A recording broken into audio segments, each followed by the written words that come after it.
review show. I will be your guide for this evening as we delve deeper into the spiritual realm from beyond the wildest imaginations of what you believe is possible. No, I'm not going to do the review like that. That'd be pretty funny if I did, though, right? Anyway, today's video, we're talking about Mandy, which is a 2018 film directed by Panos Cosmatos. Again, I hope I'm saying your name properly. You're one cool person, because you made Beyond the Black Rainbow, which was a fantastic movie. I fell in love with that instantly. And now you've made Mandy, which is equally awesome. So, with these two movies under your belt, you're quickly becoming one of my favorite directors of the current era. So, I dig that quite a lot. Yes, for today's video, we have Pyramid Apricot Ale. Why Pyramid? Because I noticed after watching Mandy and comparing it to Beyond the Black Rainbow, there's a lot of pyramid symbolism, or some kind of, triangular shaped structure that is present in the film. And this is just what I had lying around in my fridge, so it's appropriate, but that's what I do, I make connections. It is also a total coincidence that I'm wearing my Black Sabbath shirt right now. It's a very nice Black Sabbath shirt in the film, worn by a character. It's the Never Say Die t-shirt, where it's got that pilot helmet on it. I always thought it was odd that the pilot helmet had the Triforce from Zelda on the top. But this was obviously before Zelda, because that album was in 1978 or something like that, so odd connection, but whatever. So, you should go see Mandy if you haven't yet already. I know I put this movie off for a little bit, not intentionally, but having seen Beyond the Black Rainbow and loving that, I figured it was the only next logical step for me to see. So I did, and it was great. Loved this film. But I'm going to talk a lot in depth about it in terms of what happens in the film. So y'all should go check this one out if you haven't. Though I will add one caveat to that.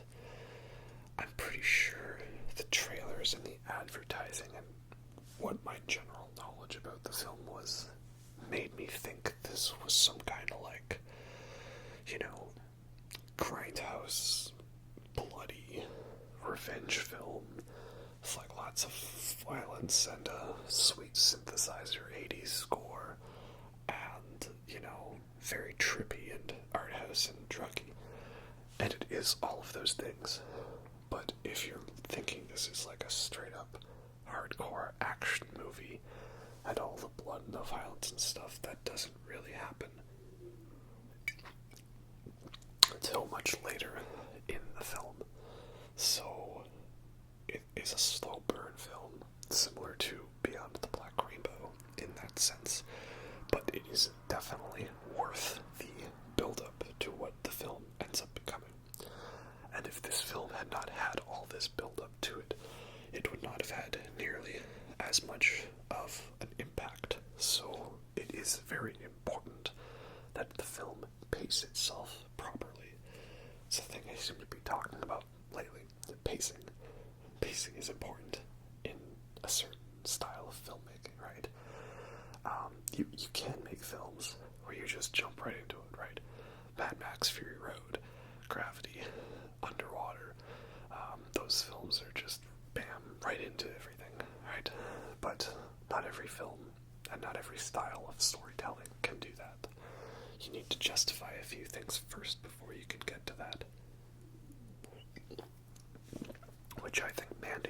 does to great effect, that is for sure. So, yeah, I'm gonna get all into the details now. So perhaps you should go and watch it first if you've not. If you have already, or you don't care, then let us continue. So Mandy starts off with us following Nicolas Cage, absolutely fantastic in this movie, as he always is.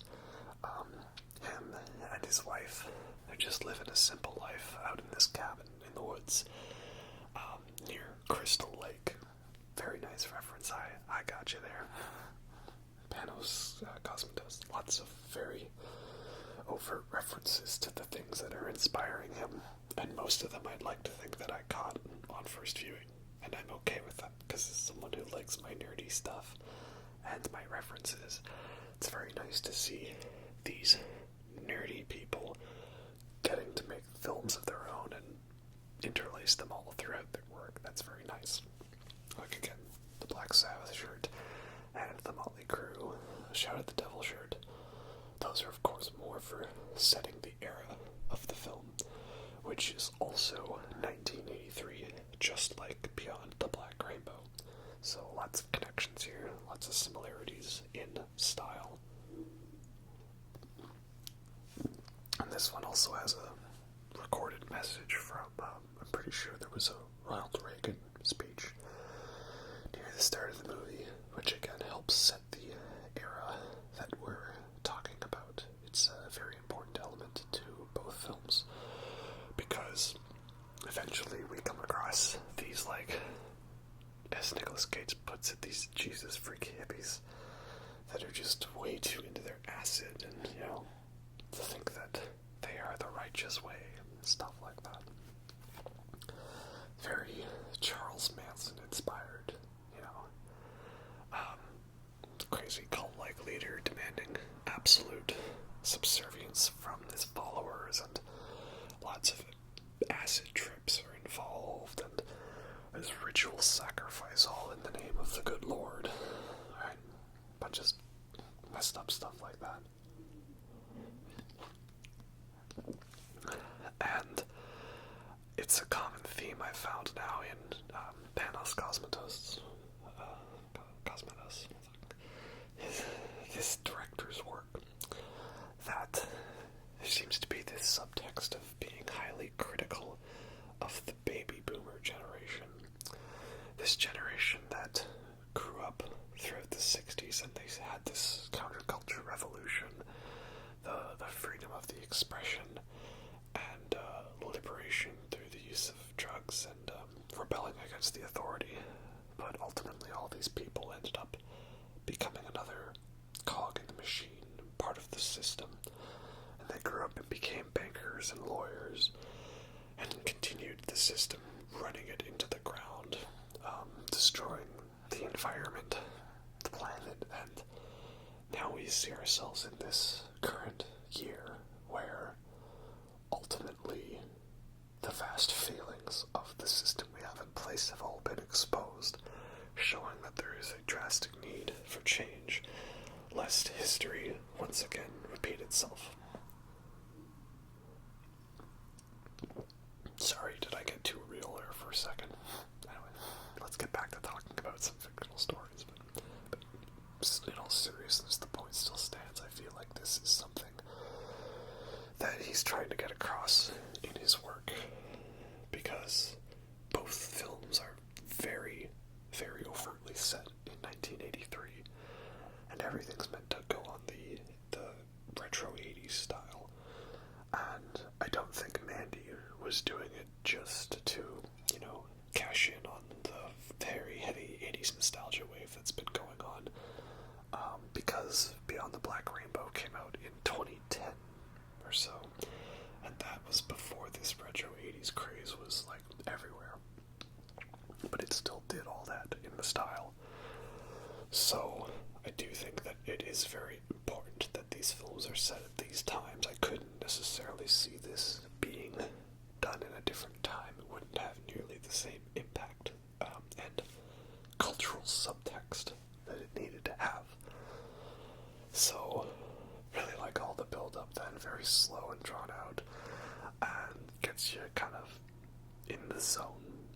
It's funny, there was just a whole bunch of motorbikes going by, at like 3 a.m. or something. And now I'm just thinking of the next point I'm going to talk about, which is the motorcyclists from hell. This demonic biker gang, which to me, it was like if the Cenobites from Hellraiser were also a bunch of biker dudes, right? They like the Jesus hippie freaks, what are they called? Like Children of the Dawn or something. They get out this like ancient whistle and they summon them and they come out of the woods on these ATVs and these motorbikes. And they're all, like pinhead looking guys, and they like just chug this like jug, which at first I thought it was blood, but it's not blood, it's just really, really powerful acid. I'm thinking Rick and Morty now, like, Morty, what you just had was pure acid, okay? It was like pure acid.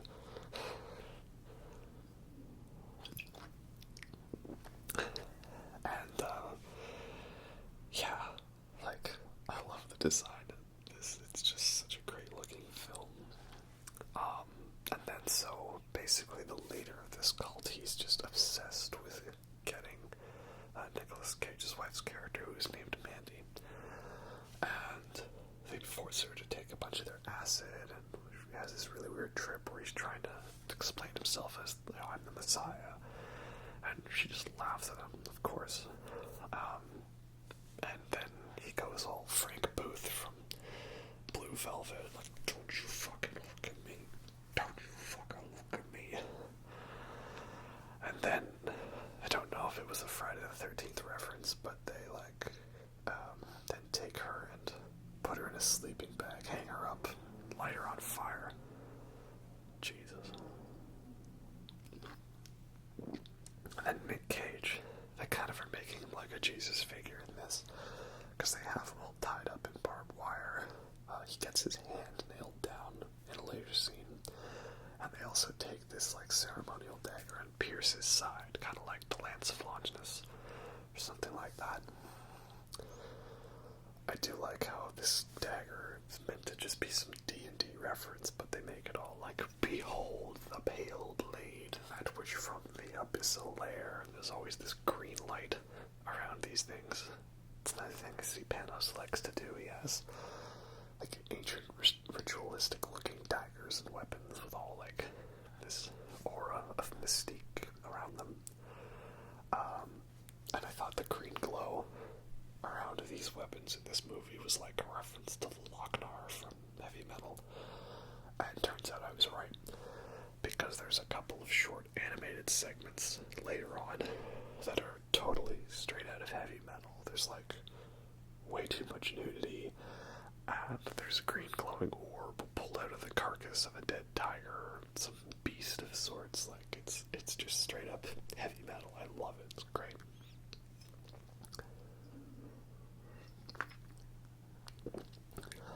What I like about this film is a lot of times when you get these revenge type movies is it's usually the male character is the protagonist. They have a female counterpart, and the female is then brutally murdered, and they're there purely in the movie to die for the spectacle of the audience. And I'm not gonna get all like overly gender politics on this right now. But it is worth being said that we do seem to see a lot higher percentage of female characters there solely for the purpose of dying, to motivate the male character to then go out and commit a bunch of violence in their name. It's just kind of a commonplace thing. And is it a little overused trope in a lot of ways? Well, yeah, I would say so.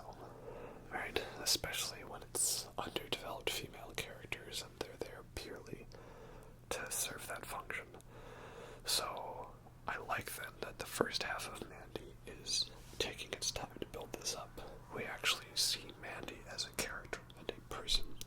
So when her death happens, I mean, on a character like that, when their death happens in a film, we should always feel bad for them and for the protagonist. That's kind of the emotion you're supposed to feel. So you identify with the protagonist. But in this case, it was actually like something that I felt bad, and it was a little hard to watch because of how brutal and senseless it was, and that's the way you're supposed to feel. It didn't feel like exploitative or anything like that. But, you know, it's like, you gotta find ways around this trope. I'm pretty sure in comic books it's called, like, getting fridged, or fridging the character, because it was like, I don't know if it was Robin, or Green Lantern, or Green Arrow, or some superhero where he comes home and he finds that these bad guys have murdered his girlfriend, and they've just, like, stuffed her into a fridge. And from that point onwards, we've kind of been a little more aware of this trope and when it happens, right? So, I mean, you could kind of try to say this film is continuing that trend, but I do feel like more care and attention was spent to the build-up of this that it didn't seem to just, I don't know, it's hard to put into words, but I felt like a little more confidence in the filmmaking behind this segment. After that, that's when the movie starts transforming into the art house bloodbath that many probably think it was going to be like. So then you get your fair share of all that stuff. Nice little cameo from Bill Duke. He was in Predator as Mac. You know, the guy who, like, shaves a little too hard. And he was also, I'm pretty sure he's in Commando. I actually haven't seen that one with Arnold Schwarzenegger. But I'm pretty sure I've seen a scene where, like, he's, like, fighting Arnold Schwarzenegger, and he's like, okay, you ready? You ready? Because this Green Beret's gonna kick your ass. Then Arnold Schwarzenegger's all like, I eat green berets. I eat green berets for breakfast. And right now I'm very hungry. So, great stuff. Great, very 80s.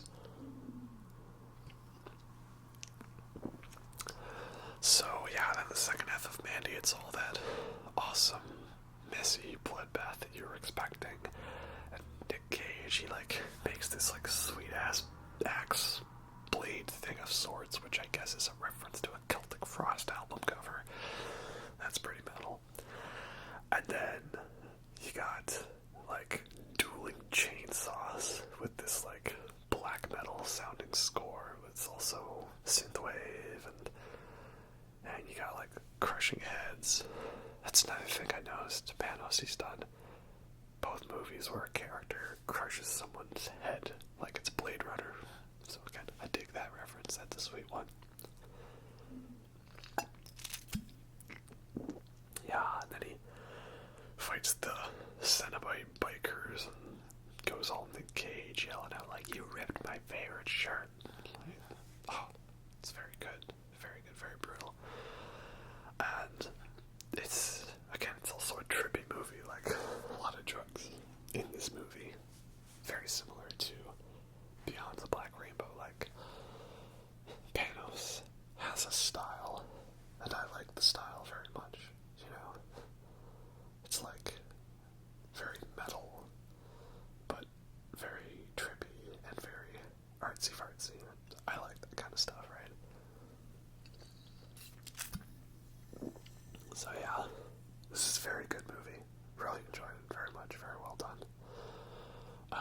I'm really excited now to see how this director keeps going on throughout his career. Because 2 masterpieces under the belt already with a signature style established. So here's hoping we can get more of that. Next movie better be set in 1983, or else I'll be disappointed. Last thing I'll mention is Johansson's score. Johan Johansson was an Icelandic composer. I first heard of them in the, what was it?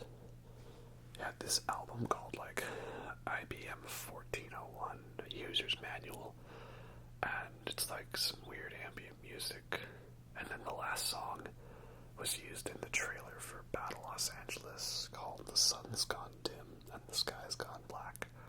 And that movie was like average. But that song in the trailer, that is easily one of the best movie trailers of all time, because they managed to make that movie look like it was like a masterpiece. And it's decent, but not nearly as good as that trailer makes it look. So that's a great song. And then I found out that he was doing like a lot of scores of movies that I really liked. He worked a lot with Denis Villeneuve, and did like Prisoners and Sicario and Arrival. He was gonna do Blade Runner 2049, but at the time he dropped out and was replaced by Hans Zimmer. And then I'm guessing at the time that's because he was sick, because he ended up dying. So Mandy is one of his last film scores that he did, and this film is dedicated to him. And it was a very, very great score. Really wish that we were hopefully able to get, more out of him, longer life, longer career, but such is not the way that it happened. Though, nice shout out though, I'm forgetting her name, but the composer for Joker last year had a very good soundtrack as well. It won the Oscar for Best Original Score, and she was the first, I think, solo female composer to win Best Original Score. And listening to it, I was thinking, this soundtrack reminds me a lot of the style of Johan Johansson. And I realized that was because that she, this composer, had worked with Johan Johansson for quite a while and had been a main musician member on the pieces that he composed. So in a way, this was the result of now the student finally getting to ascend to the greatness of the teacher. So that's a nice little happy ending, I guess, to that story. So here's hoping that she, again, your name escapes me, I apologize. I know you're Icelandic, that's always cool. Make some more good scores for some great movies, Now I guess we have to get her to collaborate with Panos, that's for sure. So yeah, that's all I gotta say about Mandy. Very great movie. Would probably make a great double feature with Color Out of Space. I still have to see that one. For some reason I thought that Color Out of Space was the same director as Mandy, but that's probably just because they're both Nicolas Cage movies and they have lots of magenta in them, so. Anyway, that's all I got for this one. Hope y'all enjoyed that, and I'll catch you next time.